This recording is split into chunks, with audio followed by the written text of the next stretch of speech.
Hey everybody, Tom Coyle, and welcome to another edition of Life, the Universe, and Whatnot, my forum where I talk about all the crazy things that get me excited, whether that's sports, politics, corporate culture, technology, or whatever else might come my way. So today we're going to talk about the modern workplace, this concept of quiet quitting, what it means, and how I believe corporate leaders created this problem. Let's jump right in. So first off, what is quiet quitting?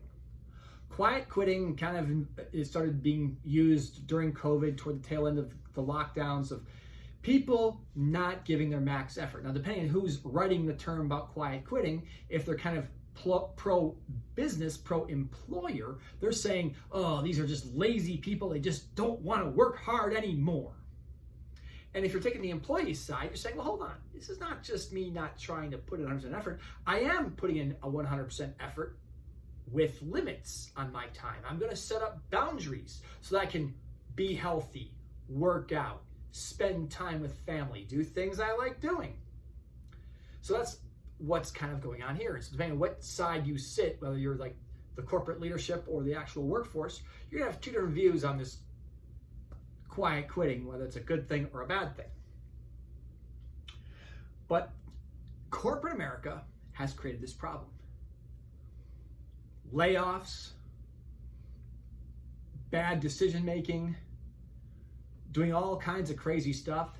They've created a culture of a Peter Given culture. Peter Given, the guy from Office Space. I'll tell you what, Bob, if I work my ass off and ship a half a dozen units, I don't see another dime. So what's the point?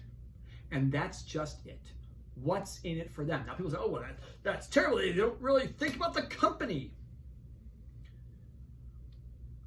They do, but remember, people have watched people before them. I watched people I knew and loved, baby boomers who told me, you work hard, you get a job, you excel. My grandfather gave me the same message, you pay your dues, then you get a pension afterward. Well, then companies stopped giving pensions.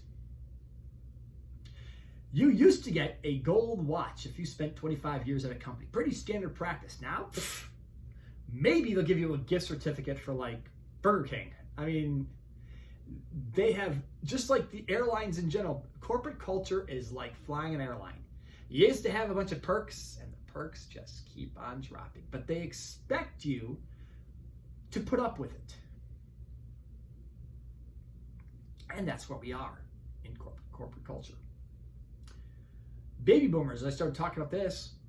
We Gen Xers and millennials and Gen Z, you'd watch baby boomer parents work their ass off, put their blood, sweat, and tears into a company, missing soccer games, missing concerts, missing other events, only to be let go for somebody who is not quite as good, but significantly cheaper.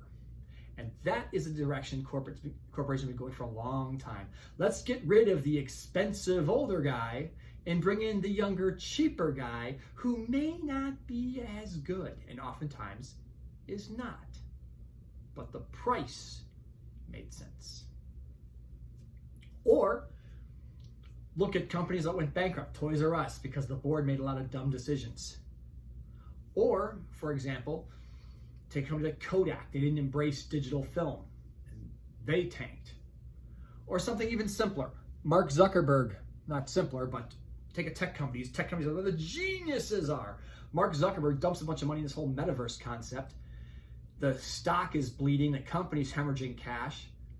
So who gets fired? The guy who made the decision? Oh, no. Lots of other Facebook workers. And the cover-up for his dumb mistake, he sends out this memo prior to the layoffs. People need to stop being slackers at work. The metaverse did not fail because there were slackers at work. The metaverse failed because it just, time wasn't right. Zuckerberg got a hair up his butt and just did a bunch of dumb crap. Who suffers? The workers. Now see, we celebrate those CEOs, the founding CEO, a guy who starts a company and says, wow, that person took a risk, and we celebrate that person. But we ignore the fact that anyone who works for a company, whether it's a startup or a company's been around for a long time, every worker at the company is hitching their wagon to that horse, the horse being the company leadership, expecting them to know what they're doing. They are taking a risk by following the vision of that leadership. And if the leader does not, leaders are idiots, well, guess what? If the leader messes up, if the board gets rid of a CEO, they get a golden parachute. When, in the case of Zuckerberg, as I already talked about, he messes up, but they don't fire the CEO, who gets let go? A bunch of other employees who may not even wanted to go on that wild ride the CEO had suggested in the first place. So, between cycles of layoffs, continuously eroding benefits paid out to employees or given to employees, and just how the corporate world's working, they have created a mercenary culture. To my point, that I will say that if you are not an owner of a company, if you get a job offer on a Friday, you start that job on a Monday, if you get a better offer on a Tuesday, you better be ready to walk out the door to start at the new company on Wednesday. And that company has created that culture. This is how corporations have done this. All these layoff cycles, all these, yeah, I mean, I get it. Sometimes layoffs, I don't think any CEO enjoys doing layoffs. But understand that if these employees are always at risk of having layoffs because of economic cycles of poor decisions, they're always going to therefore be on the lookout for the bigger, better deal. Because obviously, if you don't show loyalty to the people, why should they show loyalty to your company? If I know that I'm one bad decision during a fiscal year of being shown the door and a layoff, why would I miss a family event? Because you aren't going to take care of me. The severance is going to be a joke. So why should I give everything to you? You have helped create this quiet quitting. And look at all these people during COVID who got laid off during COVID, and the company goes, hey, we want you back. But prior to wanting you back, you had to go through the stress of finding a job. How are you going to pay the bills? How are you going to put food on the table for your families? You had to deal with that, and the company was not there for you. And here's the deal. No matter how great of a company you are, that company is not going to change the adult diapers on you when you start aging. And more people are waking up to that reality. So, sorry, corporations. Now, there is a way to fix this. If you truly take care of your people, being transparent, only doing layoffs as an absolute last resort, doing those things, you'll be fine. You can weather storms. But if you're going to do all this type of stuff, if you're going to just do these layoffs and continue to structure and, not be transparent with people, well, you can't complain about what you're getting. And that leaves one last quick point. People are talking about side hustles. Oh, these people doing side hustles. Yeah. You know why? In case you are a victim of a layoff, having a side hustle that could put some cash into your bank account is an absolute necessity. That's just the reality. So of course people don't want to work on a side hustle. And people say, well, don't work on the side hustle on company time. What is company time these days? I do watch people, again, the same people who aren't working hard enough.